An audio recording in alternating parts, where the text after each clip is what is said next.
Yvonne is here and it's row of the month number 5. But first of all, we have to say, happy birthday, Yvonne! Thank you, everyone. Thank you. You've had loads of messages. Alison Marion says happy birthday. Carol says happy birthday. There's loads of ones further up there that I'm sure you heard me shout out. Susan says happy birthday. Lovely to have you here on your birthday. Now, what we're going to... She's already told me she's got a lot to do this hour, so I'm not to chat. So I'm going to introduce everything that's for sale, and then I'll be quiet, all right? Row of the month. For those of you who don't know, it's a quilt that Yvonne has designed for us. And here's the whole quilt. And we've done row 1 and 2, 3, 4. Today it's 5, which is the little shop and the trees. There it is. You can watch all of them back on YouTube if you so wish. We've actually got availability still of 1, 2, 3 and 4. Not many, but while we've got stock, then we can still bring them to you. Today we're introducing row number 5, which is the trees and the shop.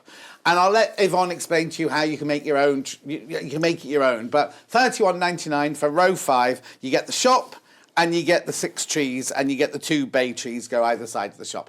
Half the stock has gone already. Half of the stock has gone already. All I need to tell you is that Yvonne only uses the top quality fabrics. Everything you need is in there fabric-wise. Everything you need there is in there fabric-wise to do this row, right? It is the shop, which you can make a village shop. You can make whatever shop. You can get a butcher's if you wanted to. And then you've got the lovely trees here. £31.99. Morning, John and Yvonne. Happy birthday. Lovely to spend it with us. I placed my first order first thing for the next row from Claudia. Oh, thank you. That's lovely, isn't it? Right, OK, so that is row 5. Do you quickly want me to go through 4, 3, 2 and 1, and then we can keep coming in for 5. Keep coming in for 5. Here's number 4, which I wasn't here for number 4. This is the houses. Sorry, the graphics are playing up a bit this morning. Margaret says happy birthday, Yvonne. Laurie says happy birthday, Yvonne. Lucy says happy birthday to the very talented Yvonne. Oh, I don't know which Yvonne she's talking to. Oh. Well, the bribe worked, obviously. Yeah. Right, row 4 was done on the 27th of July. If you want to watch it on YouTube, it's the row of houses. There it is. Again, you can put them in any order you want to. Row 3 were the flowers. Now, row 3 is a bit different because row 3, each row teaches you a different skill. Row 3's got loads of threads in it. So row 3 was the flower row, which was applique, bias cutting, and all sorts of things like that. 22nd of June, that one was on, row 3, if you want to look it up on YouTube. And then when we launched it, 1 and 2 came together. We did a special deal for 1 and 2 together. So 1 and 2 were the little squares at the bottom there. And then you've got the zebra crossing with the cat on it there, which is can also be a garden fence. If you want. Thank you, John. 18th of May, that one was. You do get row 1 and 2 for £49.99. There they are. And everything you need is in there for row 1 and 2. OK, lovely kit and extra as well. Lovely fabric, extra needles and cottons from Wendy in Cambridgeshire. Yes, Wendy, it's a brilliant kit. Right, so Yvonne, I'm going to leave you. I'll put number 5 back in, and I'm going to leave Yvonne now because she's got lots to show you. Happy birthday, Yvonne, says Julia. Lo says happy birthday. Kate says happy birthday. Anyway, this is row 5, and Yvonne's going to show you how to make it now. Oh, there is so much paper in this pack that you really need to be very orderly. I'm thinking about it. I think this is maybe why I need an extension to my house for this particular row. Fine. But, there are 2 different techniques involved. You're going to do the foundation paper piecing for the trees and then machine applique for the house, the shop. Well, yeah, but it just feels like my home, that shop, doesn't it? Oh, does it? So there are many pages. The first page and a half is telling you what to cut out. Now, the key to this is you must cut in the order listed. And for that reason, we have also included a cutting diagram for the blue fabric, okay? Yeah. So this is for all of the sky. So you have a background for, if I just pull this in. Yeah. you have the background piece that the shop goes on. So it's really important that you cut that big piece first. Right. You then have dividing strips that separate the trees. If I just point to this on the, Yeah, of course, the one you can behind go where you me. like. Yeah. So you have the foundation piece trees, and then in between these you have some long strips. Okay? So that is the second thing you cut. Right. Then everything else is for the sky that goes round the individual trees. So as I always say at the beginning of these things, don't do as I do on the show here, do as I tell you to do in the instructions. But refer to cutting diagram and cut in the order listed in bold, okay? Then work your way down through the cutting instructions for the trees. When you look at the trees, you will see that there are a total of 6 trees, but tree 1 and tree 6 are using the same fabrics, tree 2 and 5 same fabrics, and 3 and 4 are the same fabrics. Right. And all that has happened is they have been reversed. Oh, yes. Okay. Yep. So if we now, you've cut all your pieces, you've read some of the words, and then this short piece here is all about the applique for the shop. Okay. But in the pack, you will maybe, yeah, here we go. In the pack, you will see that you have a total of 4 big sheets of A3 paper, okay? And 2 of those sheets say reference copy. So this, just set those aside. We felt that we would give you foundation patterns that you could reuse. So these are for your reference. Right. You have another 2 sets that are another set of these 2 sheets that are exactly the same, and those are what you're going to cut up to make your individual foundation patterns. So there, for example, here is, I've chopped up tree 1 and tree 6, which is, you can see they don't match up. These are just reversed. So you need to chop everything up. And we felt that you should still have a reference pattern to go back to, because you can use these as your foundations. You can buy foundation paper if you want. I think it's a waste of time, personally, because all you really need is a reasonable weight of paper, nothing too thick, and just like your photocopy paper. Absolutely, your sort of 80-gram photocopier paper, or old jotter paper, you know, that slightly poorer quality. So you can use the paper that we have included in the pack, because you have your reference. Of course. Okay. But if you make in the future, photocopy them, because if you want to use your reference, that's it gone. Absolutely. Lovely message there from Felicity saying you're a brilliant teacher.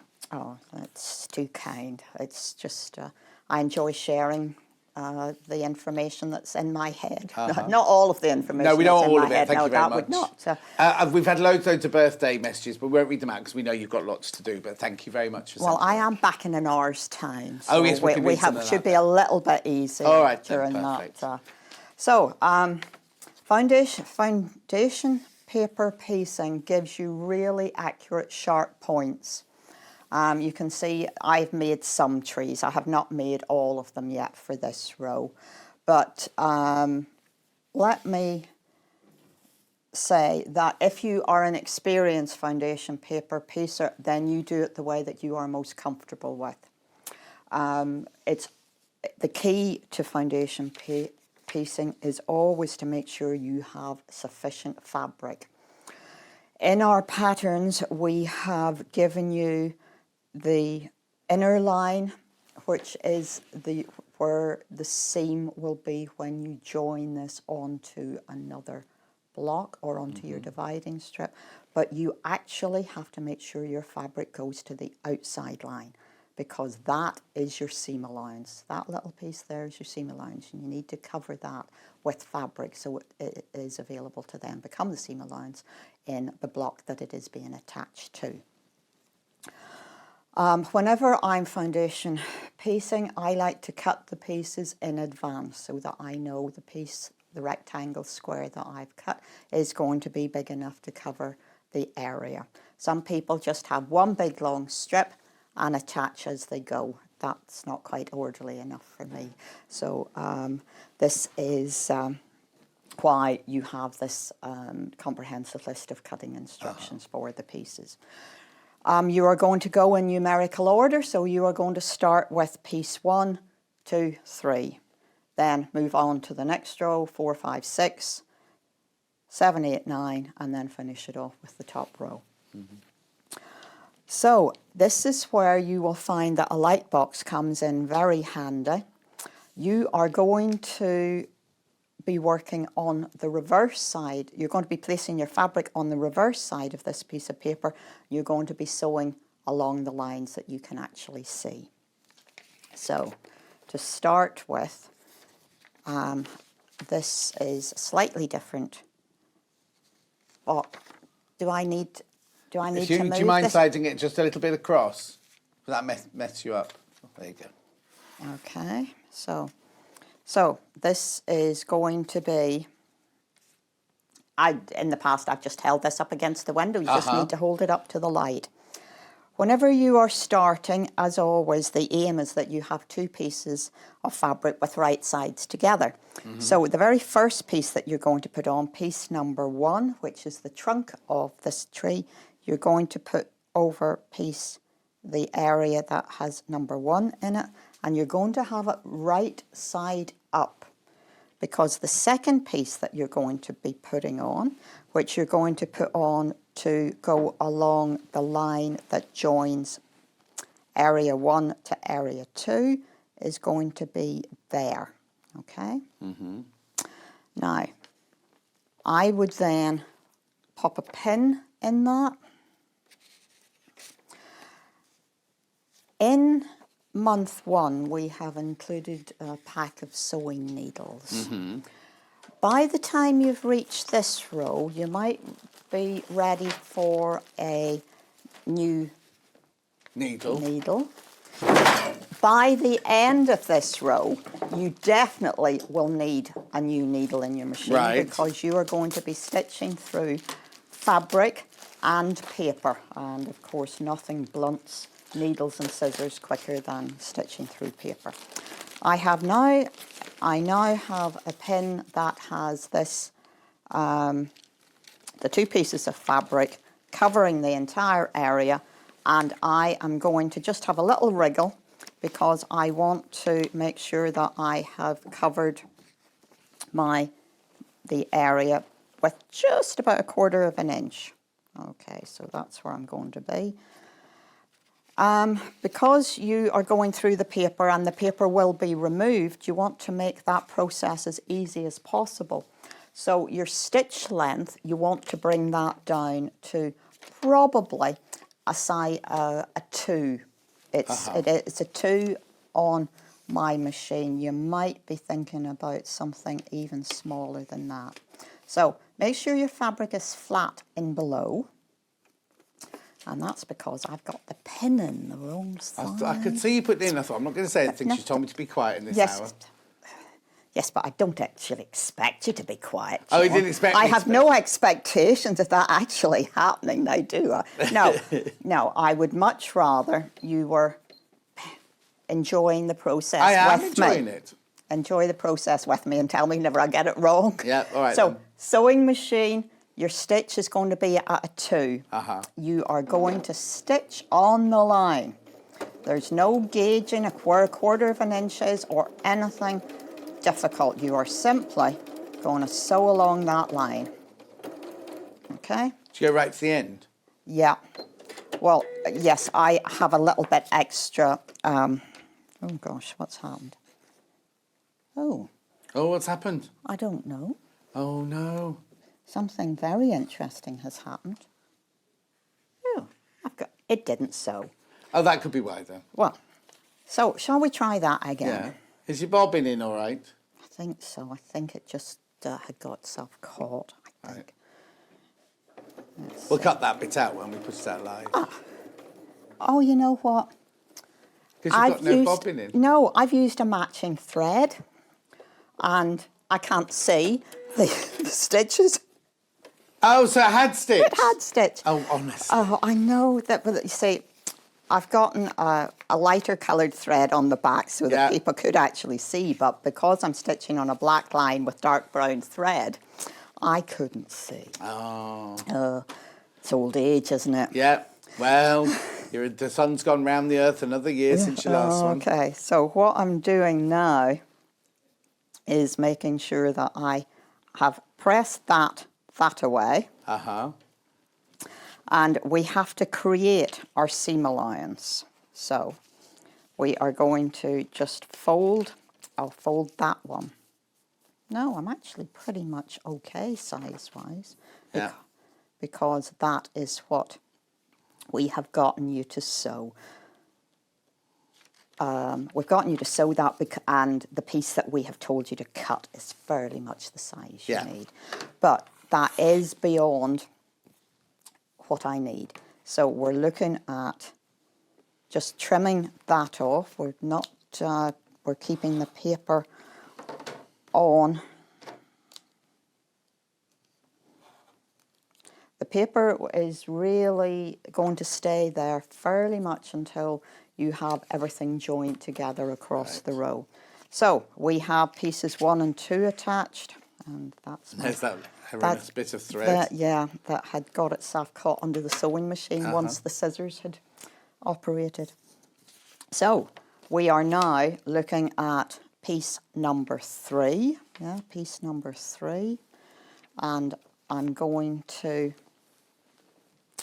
fold the paper back along the line, and this is where I'm going to create my 1/4 inch. So that it's going to be easier whenever I attach my piece number 3 on. Okay, so you do have to always consider seam allowance. So I'm covering piece number 3.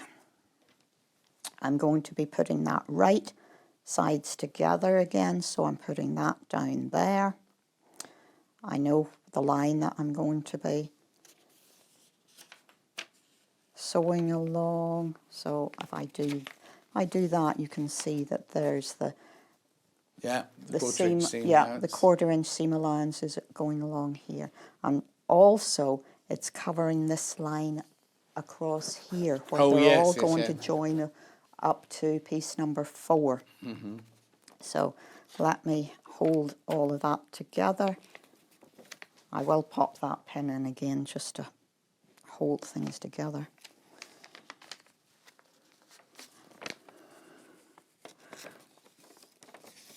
Okay, so this is piece 3.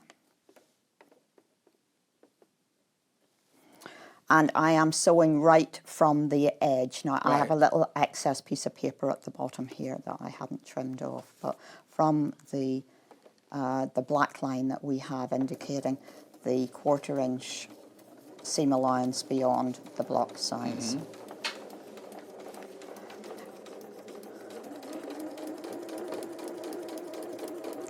Okay, scissors. I always feel as though I should ask for a scalpel at that point as well. No, don't you we're think? not doing an operation. Oh. And hence, there we go. We just keep plodding on now. So we are going to trim that off at the outside there.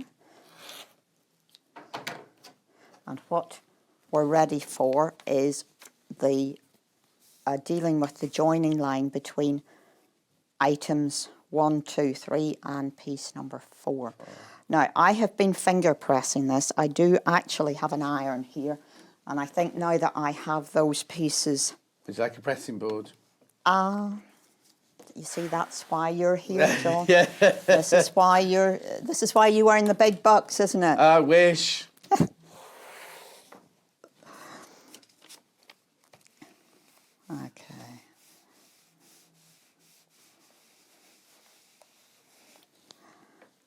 Yeah, because you want to keep it as precise, because the actual foundation paper itself is so precise that pressing it there will keep it really sharp, won't it? That's it. And, you know, we pop it on there. You can see that we have, we need to just trim that Emma, a can lot. we see that from above? Oh, sorry. Sorry, yeah. Can we see there you that? go. So you can see that currently the seam allowance is a bit in excess along here. Yeah. So I'm going to fold it back along that line. So sorry, I need to be over here. So I'm folding back along the line. Remember, the light box got £10 off today for some reason. It was a special deal we did a few weeks ago. Shouldn't be £10 off, but it still is. Oh, it's wonderful. I don't actually have an A3 one. I've only got £10 off, Yvonne. Yeah. So we now have created our 1/4 inch, and the next thing we're doing is adding the next layer of tree, which is this nice green fabric here. And you build up. I find this quite boring, to be honest. Boring? Yeah, I get bored very quickly. Okay. It's just one of those things in life that I just don't enjoy repetition like this. Uh-huh. Many people find it very relaxing, very satisfying. Yeah, it's all about mindfulness. Well, it is, but... So why did you design so much foundation paper piecing in this row if you don't like it?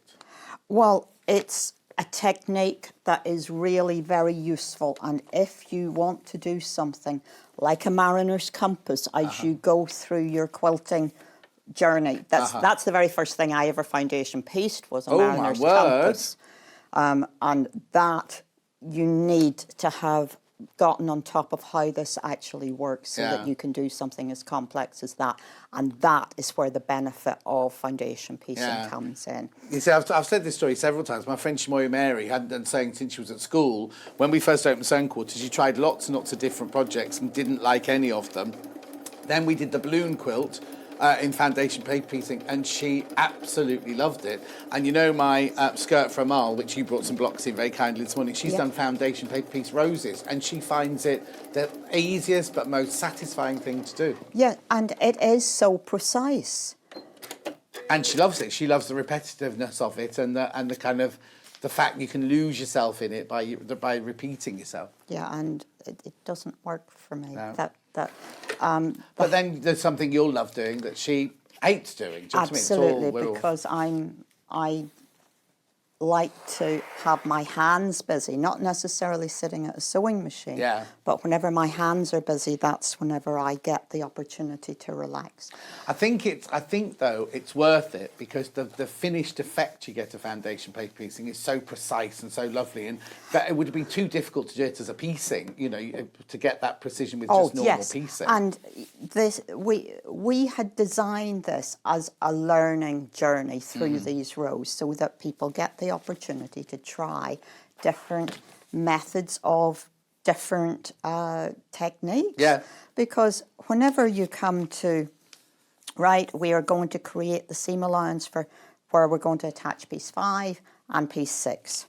So I might just do these two pieces, show you what this might look like finished, and then mindful of the time, we'll move on to my happier places. The thing is, though, the thing that's lovely about this quilt is we've done like log cabins, we've done little piecing, we've done bias strips, we've done applique, we've done flowers, then we did pieced houses. So each strip is a different technique, but also it's not too big to get bored, but it's small enough to get you interested should you want to do that in future. So if once you've done this row, you might think, oh, I love foundation paper piecing. You move on your journey down that route. There is enough repetition each time for you to have learnt the skill and to have improved. I try and post my second making of the quilt. Yeah. On Oh, of course, because you hate doing anything twice. So you've Oh, made that one on the wall, which is why this one's slightly different on I've got on the table here, because instead of a cat on the zebra crossing, she's got butterflies. She's got a ladybird on the flowers, and she's done her houses in a different order.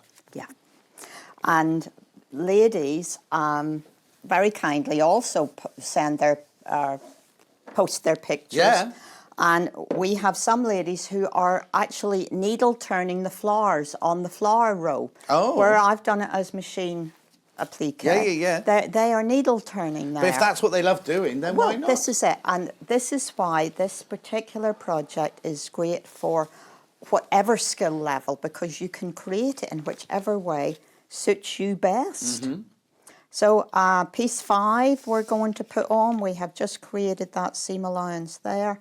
We're going to make sure that we have fabric covering our connection with line 4 and up to line 7. You got lots in at line 7, lots above line 7. Yeah. So we'll trim all of that in a minute. Right. I'm going to turn it over, make sure it's flat. Should put a pin in, but I'm going to be daring. Okay.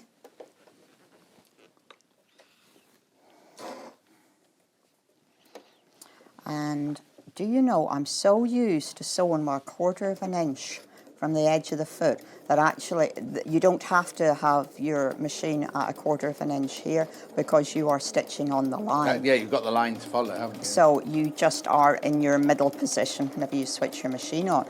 However, if you're like me and you're that used to sewing at 1/4 of an inch, I have to actually reconvene myself to over a bit.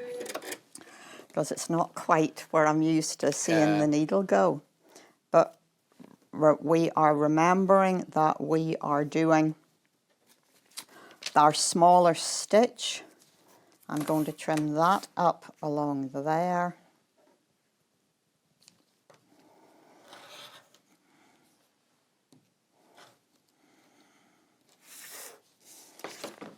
And I'm going to do this other piece on here, and then we'll do the tidy up across the line with line 7 in a minute. So we're going to just turn that over, lay it on there. Yeah, we're fine. We're covering 7. We're between 4 and 6. A question from Anne. She said that, happy birthday, Yvonne. Birthday girl, do we make each row and leave them to the end to sew together, or do we connect as we go along?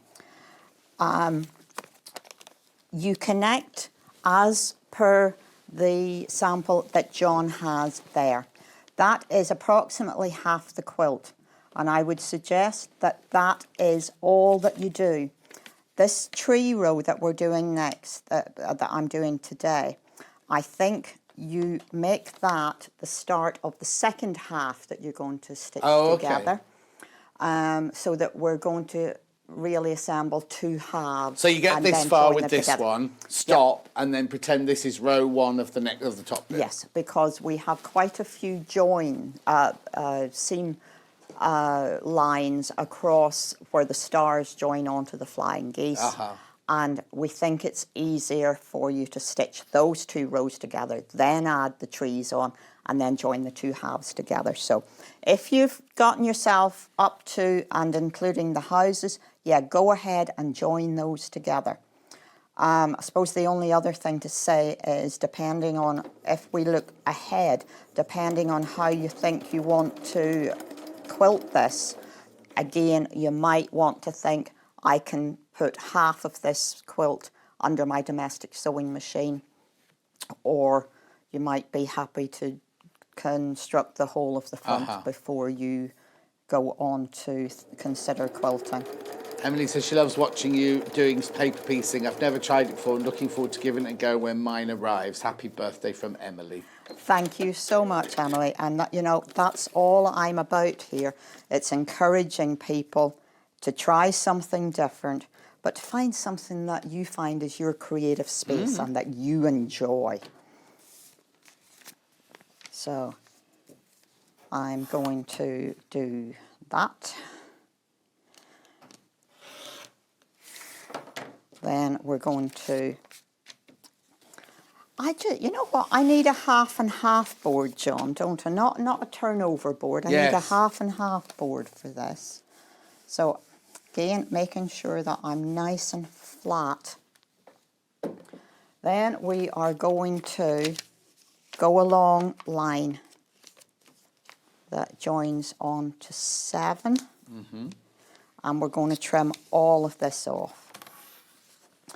And that is all I'm going to do on this particular piece, because I want to move on to... Oh, yeah, because we're just over halfway, yeah. Yeah, Perfect. we're about halfway. So basically, do you just do the whole of the tree there? Oh, here you go. Say nothing, John. I do try and do this Blue Peter thing. So this is effectively this tree, okay? Yeah. So this is the final piece on, so this is tree 4.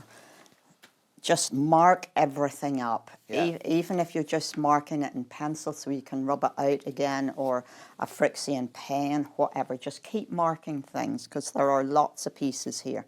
So you now need to just finish off this to make sure you've gotten your outline, your fabric, the exact size of your foundation pattern. So I'm just stitching everything off. Now, if, again, we have included the foundation patterns on ordinary paper. Some people like to transfer that onto greaseproof paper. Choice is yours. This one happens to have some greaseproof paper on, so I can show you. Right. What you're going to do once you have done all of this, given it a good press, it's then time to take the papers out. And so you don't sew them together with papers in? I don't. Right, okay. It's too much of a fiddle because we have joining strips between them, and those joining strips are about 1 inch wide, and you start getting a lot of bulk into your seams. So we're getting rid of the paper So now. get rid of the paper now. Now, just tug gently. Tug gently. Is that a bit of an... Okay, so you're tearing this away. This can be very satisfying. And messy. It irritates me. I just don't like this as a technique. This is not my technique.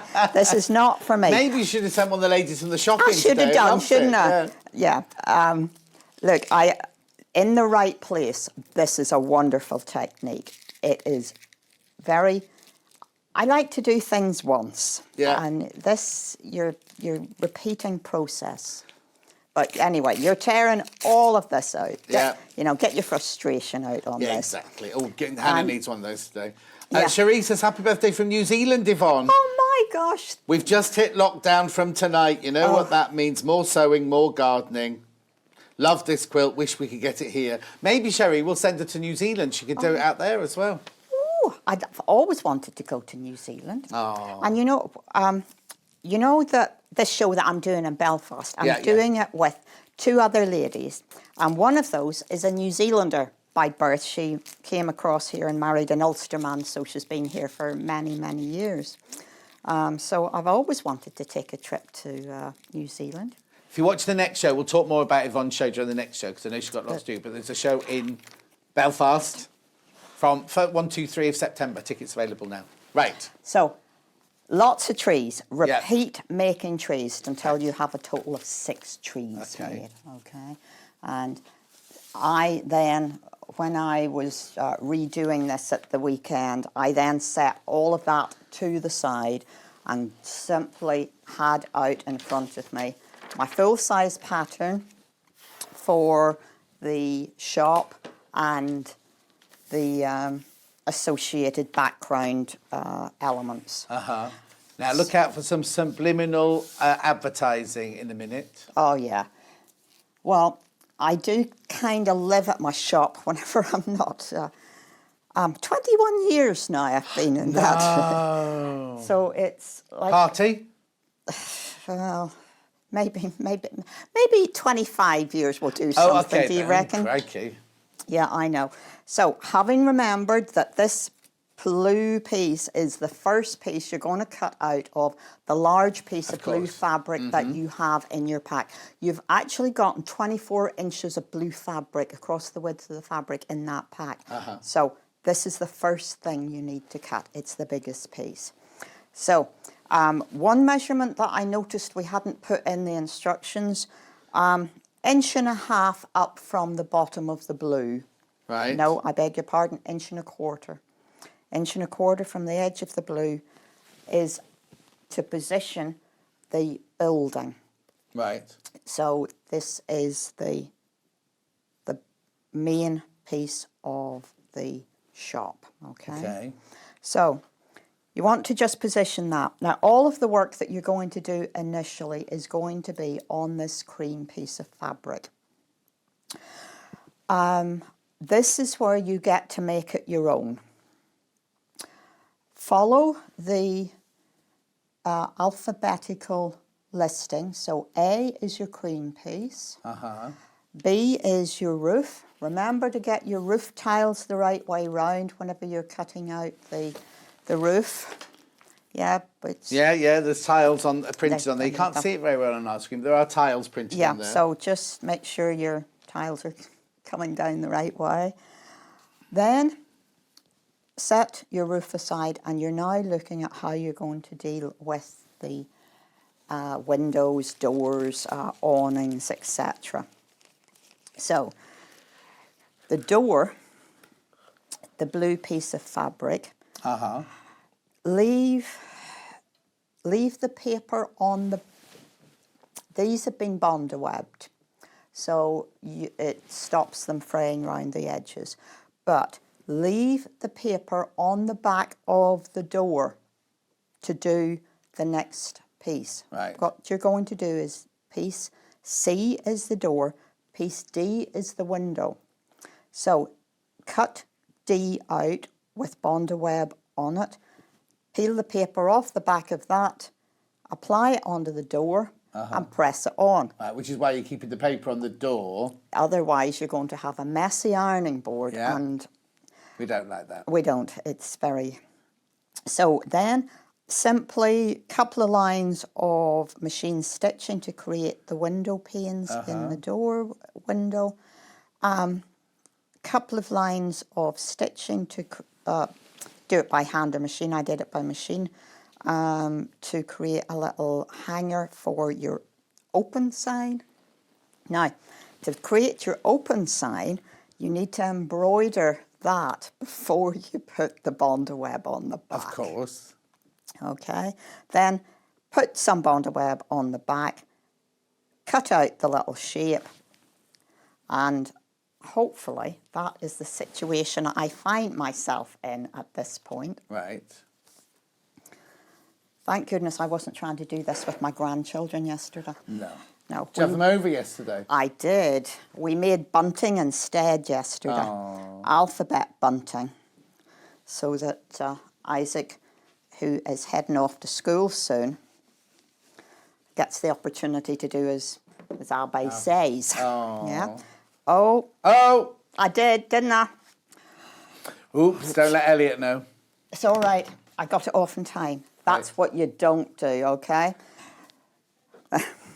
So I now have a door that is ready to pop onto. There we go. Now the door has to be down on the ground. So it has to be down at the edge of your... Yeah, otherwise it'd be the same level as the windowsill, wouldn't it? That'd be silly. So that's all laid out in the diagram here. Okay, so I'm going to just set that there. And yeah, definitely need a bigger space here. Yes, you do. I do. Let me try and get myself into some kind of order here. At home, of course, I have a chopping board, and the sewing machine, and an ironing board, and another space. So. Yeah, and you don't have to worry about staying in shop the whole time. You can wander around as much as you like there. Here, we've got to have you where you are. So, let's attach the door on.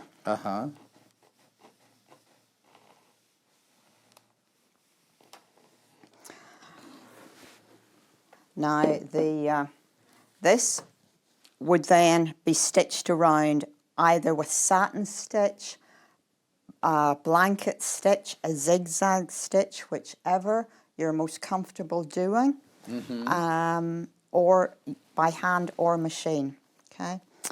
The alphabetical listing shows you which order you need to be attaching pieces. Right. So if I just go over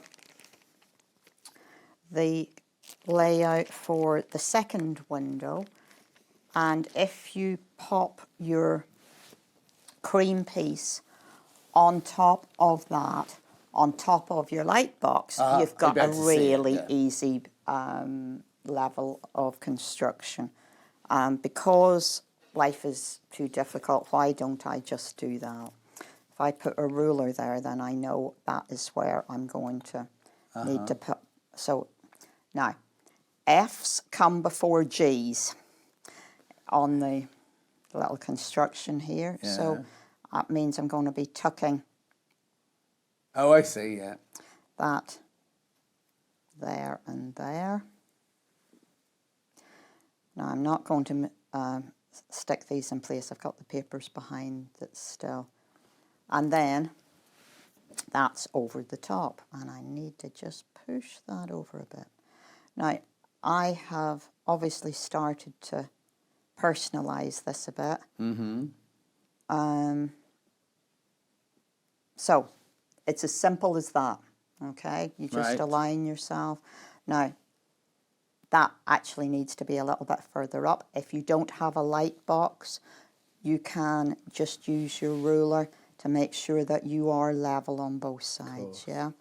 So there's always ways and means if you don't have the ability, if you don't have the gadget or for whatever reason, okay? And I suppose you have to be careful you don't go into your 1/4 inch. Oh no, because it's going to be appliqued down. It's not going to be sewn, is it? So it doesn't matter about that, yeah. This is appliqued on using whichever stitch you are happiest with. Yeah. Some of it is so fine you might even just want to be using a standard running stitch on your sewing machine.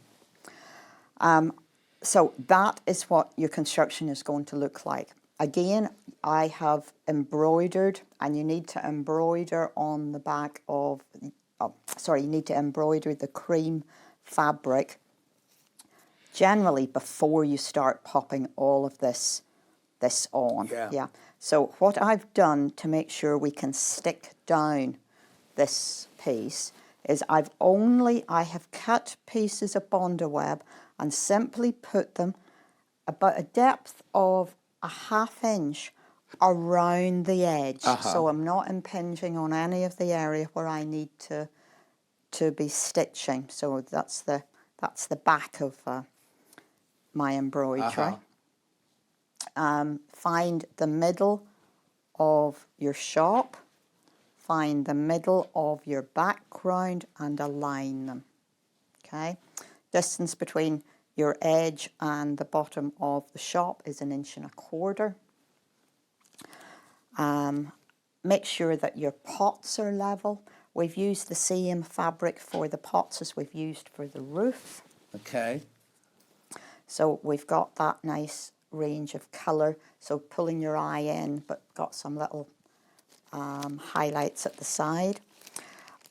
You have a reasonable amount of fabric left from your trees. Right. So choice is yours as to what colour you want to have your little bay trees. Oh, okay. Yeah. So I've... oh, that's nice. You know, I've just cut a couple of... Oh, you've gone a bit off piece there. Well, like, this is the second one, isn't it? You know. I'm surprised they're even green. Well, precisely. Perhaps just to point out that on the sample we have done French knots. Right. On those little trees. You don't have to. You got different fabric to me on yours. Is that one? It's that one. It's the. Just looks a bit darker on your sample. No, just but as I say, you have a range of. You're going to have some little bits Okay. left. So what are those little French knots then? Bay berries, are they? Well, it's whatever those little trees want to be. It could be a tomato plant. Oh, okay. You know, it could be a small. It could be a miniature apple or something. Then. You know. Yeah. I'm just having crazy trees. I thought for myself. Now, where you can really have fun, in the sample we have simply stitched some window panes on the windows here. But you can put whatever you want. Of course. I'm sure some ladies are going to pop a little cat on there. Oh, yeah. I am going to have a window box across. What have you got? It's a replica of your shop. What have you got in the windows of your shop, your real one? Well, the outside of the shop is red. Yeah. And we decorate the windows. So currently there are bags in one window. I think we have a blue window as well. So you could almost put little rolls of fabric and things like that in the window. If you've called it Village Fabric, you can make a cake shop and put cakes in there. Anything you want, can't you, really? I thought there would be quite a few, maybe teacups for some people, because it could be a nice little... So yeah. You know. Yvonne, Hannah is going to do a photocopy of you on threads fabric. So it's a picture of you and she's going to sew you in the window. Oh, my. Oh, no. Waving like this. But whatever you want, I'm really looking forward to seeing what ladies are going to do. Well, sewers are going to do with this. And I have, of course, also got my little butterfly ready to go. Oh. I've cut a little tiny, tiny butterfly out. So, isn't that just... Oh. Yeah. And this is what makes it easier to make up the samples. Yeah, of course. So that's the plan. Right. Do I need to chatter on a little bit? No. I was going to ask a question and I can't remember what I was going to ask. Right, but what I'll do is I'll just recap everything that's for sale, and then I don't think we'll have any minutes left because so then I know what I was going to say was, so then when you've got your 6 trees and your shop, do you literally just choose, or you can do whatever, put them in any order you want to put them in? You just make a row like you have done the last few months. Yeah. This is all that I have a few trees completed here. Crikey. Did you make the ladies in the shop do those? Yes. Yeah. Well, Linda, who has played a big part in designing this, enjoys foundation piecing. Oh, good. So we have, because these can be biased edges, we did think it would be a better option to put some straight pieces. Oh, sashing for stability, yeah, exactly. Yes, and so that is, let me see if I do that, I think that is one side. But again, it's your design. You could put 4 on one side and 2 on the other if you wanted and things, couldn't you? Oh, yeah. Yeah. You just need to make sure that your final width is 40 inches. Of course. So you make sure that you trim back the piece of fabric that we tell you for the central shop, because whenever you're working embroidery, machine applique, whatever on that background piece can warp a little bit. So we always get you to cut it a smidgen bigger so that you can trim back. And some sashing between your trees. You have a total of 6 trees, but perhaps you want to arrange your trees. But you definitely need to put the sashing in between, don't you, for stability? You do. And to make it the right size, obviously. And to make it the right size. I suppose 1, 2, 3, 4. I suppose you could. I'm not sure you're going to have enough fabric to put another tree in. But if you fit it. Well, if you took the sashing out, if you were confident that your piecing was going to be okay, but let's say that's not for a beginner, but if it's someone who's doing this just because they like the design, then obviously play around with what we've done. And as you say, we love to see what you've done with your versions. Absolutely, because I know there've been there's a couple of psychedelic cats around sitting on the fence. Oh, are there? Yeah. Best place to be. Well, absolutely. Anyway, block 5, row 5 is available today. It's that one, $31.99. It is the shop and the trees, or the trees and the shop. Make sure you check out on yours, because obviously there's only a certain amount of them. $31.99 for row 5. Now, if you've just seen this for the first time, you're thinking, oh, I wish I'd been here 4 weeks ago, 5 weeks ago. Well, you don't have to worry, because we've got all of them so far. we've got all of them leading up to row 5. So today is row 5. We also have row 4, which was the, the houses, here they are. Row 4 of the houses, that's still available. You don't get both of these, that's the row, that's the close-up of it though. They're the 4 different blocks, and that's how you put them together. £31.99, that's the row 4 of houses. Then you've got row 3, which is the flowers and the applique, and that one you get lots of threads in that one. Sorry, there's a light, isn't there? That's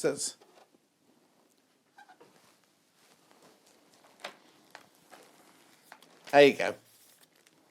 So that's block of the month flower row, £32.99. And then last but not least, the very first one, we did both of them. We did the fence and we did the grass as a deal where you get 2 rows of the month. So you get the one at the bottom here, which is like your courtyard steps and your log cabin. And then you get your strip there of your garden fence. £49.99 that one, if you've missed out on those. And you have your needles and your what I need to say in this one is, I was opening this one, that's why the iPad went flying over the place. So you do get a quick and pick, you get sewing machine needles, you get thread, you get everything, and that's in row 1.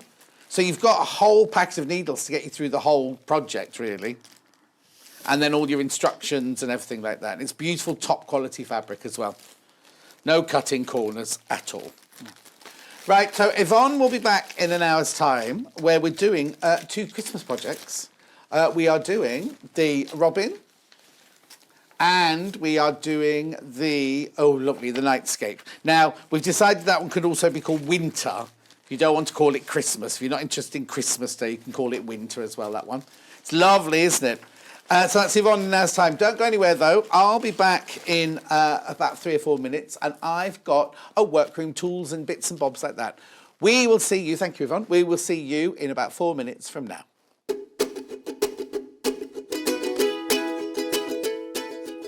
Hi everyone, it's Yvonne from Village Fabrics, and this time we're taking a look at row 6 of Village Street. 3D flying geese is what's happening this month. We have some ordinary flat ones and we have some little 3D ones where we have some nice curved edges. I'll be showing you how to do this on the programme, and hope that you are keeping up and looking forward to the next package coming through your door. I look forward to seeing you soon.